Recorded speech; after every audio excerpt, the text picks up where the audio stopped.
Dawson and I just got back from a trip to the mountains and we took the e-bike. Now, I've been having a blast locally riding the e-bike on flatter trails, and I think Dawson has too.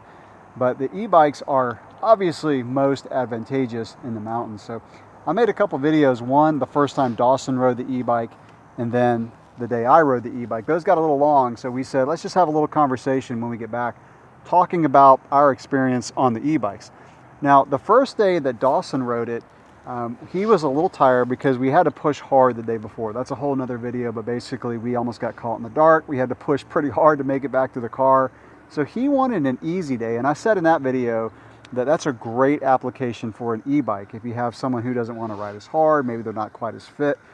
So he had a blast on the e-bike. Now, let's talk about climbing first, because that's where the e-bike really pays off. My experience on climbing was great. I mean, I think yours was too, right? Yeah. Yeah, so he was cruising up the hills when I was on my enduro bike. Now, I would say the effort required for climbing was probably in turbo mode like a fifth or less than what I normally do. And I said in that video, when I put the bike in eco mode, so it's got eco, tour, EMTB, and turbo. In eco mode, I felt like the bike was just a little bit easier to pedal than my normal bike. Is that what you felt? Yeah, so in eco mode, it gives you 60% of the power you put into it. And a lot of that compensates just for the weight. And then it has a little extra to give you an easier time pedaling. Yeah, so I started off in eco, and then it wasn't about 3 or 4 minutes I put it in tour mode. And I noticed a pretty big difference between eco and tour. And so when we were climbing the fire roads, where'd you have it most of the time? I actually had an eco because I wasn't really sure how the battery would last. Yeah, so when I switched from tour to EMTB, I was on a really steep climb, and the range, you know, like on a flat trail, it'll say the range is, what would you say, like 70 miles or something like that. It's a crazy amount, like if you're in eco or tour.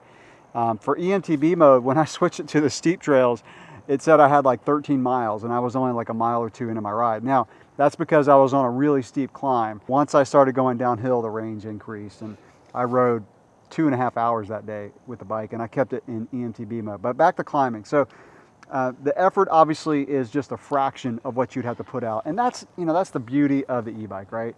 You get to climb easy and then just hit more descents than you normally would on your trail or enduro bike.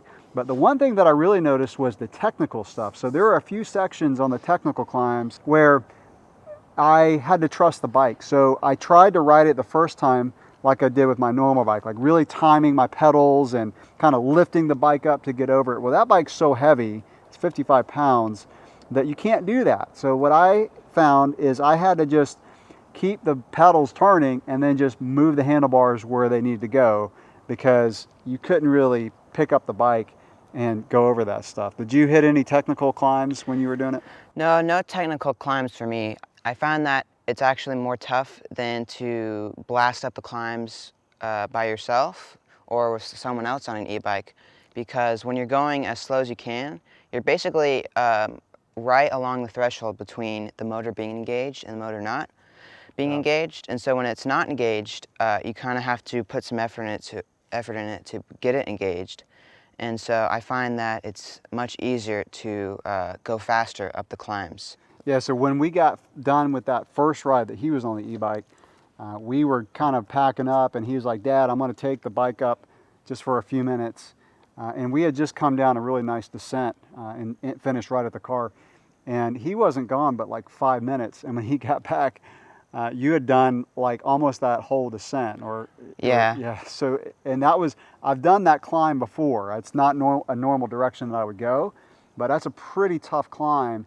And on a regular bike, I would say it's a hard 20 minutes, and you made it almost to the top in like 3 or 4 minutes, right? Yeah. So that's a good example, like he was saying, like if you just put it in turbo and cruise, like you just get up the climbs. And that's, like I said, that's why you want to ride an e-bike, is so you can get up the climbs and then enjoy the downhills. Now, do I enjoy climbing on my regular bike? I actually do. So I'm one of those people that I enjoy the suffering of cycling. Not everybody's like that. That's the beauty of cycling, right?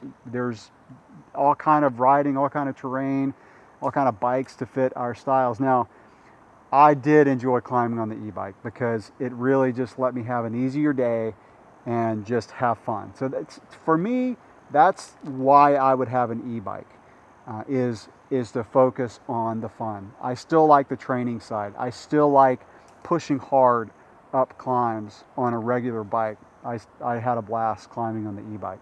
Anything else you want to say about climbing before we talk about the descending on that bike? Well, for me, I don't enjoy the suffering. I do enjoy technical climbs, especially using more trials-like moves. And so one reason why it was good that I rode the e-bike that day is there was no technical climbs. And so climbs that are normally long and moderate to steep, and no technical parts, I could just kind of enjoy the nature and easy climb up. Yeah, and that's, that's a good point, is if you don't enjoy the suffering, but you want to get out and just enjoy the scenery and probably see a lot more scenery than you normally would on a regular bike if you don't want to push it too hard. It's a great thing about e-bikes. All right, so let's talk about descending. And this is where that bike honestly surprised me. So I wasn't surprised how much I enjoyed the climbs. Everything I've heard about e-bikes is true on the climbs. I can't put enough emphasis on the fact of how much less effort you have to put into the climbs. I'm going to just kind of ballpark it, but whereas my heart rate might be 175 on a hard climb where I'm pushing really hard, my heart rate is probably like 120, and that's a pretty big difference. All right, let's talk about descending. So the bike's 55 pounds. You kind of would think a bike that heavy would be a slug on the descents and hard to move around. But I found that the RIP E9 is really good on the descents. And kind of like what I said in one of my other videos about riding it on flat trails, because the center of gravity of that bike is so low, the motor is low, the battery's in the down tube, it hides its weight so well, and it's a blast on the descents. If I had to pick a bike for the descents, I would obviously pick my normal trail bike or enduro bike. I can just throw it around more. But the e-bike is still, it's not like riding a 300-pound motorcycle down the trail. It is a blast on the descents. But Dawson, talk about, you really like move your bike around. It depends on your riding style. How you feel the weight is affects your riding, because I felt like it affected my riding more because it kind of protrudes more into picking it up and jumping over sections, and that's really kind of more the style of my riding is. And the descents we did the day I rode it weren't very technical. They're more just kind of flowy. Yeah, and your style is, I mean, he'll gap like little roots and rocks that I just didn't even see, and I'll look up and he's, gapping a 10-foot little rock section. You can't do that on the e-bike, right? Yeah, it takes a lot of shoulder and stuff, and on a regular bike, my shoulders always pop when I bunny hop, so I don't even really try to do that. Yeah, and you said your hands were pretty sore the next day after riding the e-bike. Yeah, they were really sore. I didn't really, I tried to ride it as much as I could, like my bike, and so because of that, the next day, from gripping it and pulling up so hard, my fingers and hands were very, very tight and sore. But the bottom line is, e-bikes are still a blast on the descents. And the bike that we have as a demo is, like I said, it's the RIP E9, and it's a slacker geometry, which makes total sense. I mean, the reason you would have a little bit steeper geometry is to make it easier on the climbs, but you really don't need that. You want a pretty slack bike. But the RIP E9 is not crazy slack, so it's still pretty maneuverable, but a total blast on the descents. So I mentioned earlier about the range.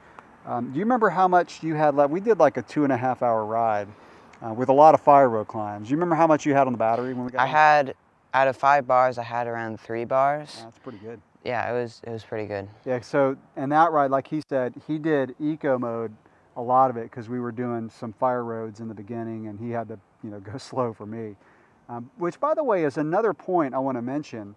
To really enjoy an e-bike, you either have to have a big disparity in fitness between the person on the e-bike and the person on the regular bike, or you need to have 2 people on e-bikes. So Dawson and I have already said we would love to do another trip where we maybe rent another e-bike and use the RIP E9 and both be on e-bikes, because if you're not, you know, the one person's waiting for the other one a lot, and like he said, it's more fun to just blast up the hills.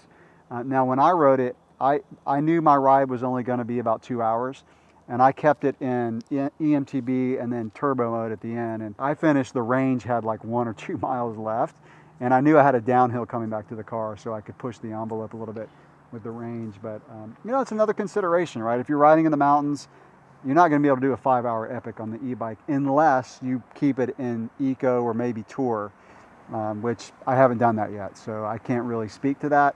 But if you want to enjoy just the full power of the e-bike and keep it in turbo, I think you got about 2 hours of riding. Anything else you want to say about the e-bike, riding in the mountains? It's fun, Yeah. it's fast, it doesn't require gas. That's the quote of the day. So yeah, overall a very positive experience riding the e-bike in the mountains. Like I said, I've never talked to anybody who's tried an e-bike who didn't have fun. Are they for everybody? Probably not, but we'll talk about that coming up more in some other videos. I've got quite a few videos on the e-bike so far. I'll put those in the description below. Any other questions or comments that you have, drop those below as well. Thanks for watching.